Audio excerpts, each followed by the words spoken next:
Hi everyone! For today's video, samahan niyo kami magpunta ng mall ngayon kasama yung buong family. Dahil pala Sunday ngayon, maganda yung panahon, so nag-aya si Dale na pumunta kami sa mall para na rin makapunta kami sa Old Navy at ma-pick up niya yung uniform na binili niya. Ito palang outlet mall, yan yung laging pinupuntahan naming mall.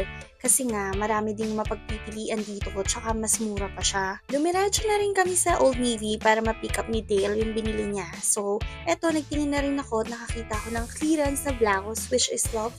So, eto, pumila na agad ako kasi baka kung ano pa yung madampot ko, diba? Nagdaan na rin pala kami sa H&M tapos hindi na ako nakapag-video.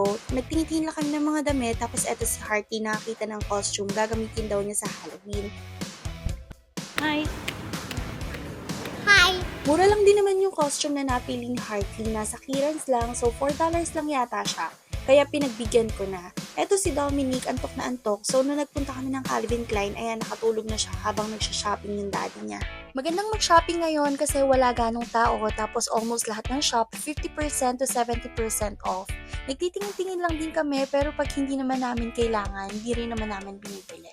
After pala namin dito, dumiretso na kami sa food court, tapos pumunta kami dito sa Shanghai 360 kasi si Hearty gustong-gusto niya talaga yung pansit dito, kaya ito lagi yung binibili namin. Ang binibili ko pala dito lagi ay ang combo 3, yung pansit with mango chicken, tsaka yung gulay. Tapos, ito si Dale na pag-decide namin na bumili na rin siya ng burger sa A&W para may makain kami kasi baka hindi magkasya sa amin yan. Right catching up! Right, Shabby? Yay! I like Tapos, ayan, habang naghihintay kami dito, nagising na rin si Dominic. Ayan, kinakausap siya ng kapatid niya dyan. Tapos, eto, kumakain na kami. Pinapatry pala namin kay Dominic yung broccoli kung magugustuhan niya. Gustong-gusto na rin kasi niyang kumain. Naalala ko lang, yung A&W na yan pala yung unang pagkain na kinain ko dito nung unang dumating ako sa Canada. Kasi sabi ni Dale, yan daw yung pinakamasarap. Kaya okay naman, agree naman ako sa kanya. After pala niya, dumiretso na kami sa The Cosmetics Company store para magtingin ng makeup. Tamang-tama naman, may promo sila na 6 for $80. So, kumuha na rin kami dito. Almost pala lahat ng products dito ay mga branded. So, ayan, dito kami lagi tumitingin if gusto namin ng makeup. After nyan, umuwi na rin kami sa bahay.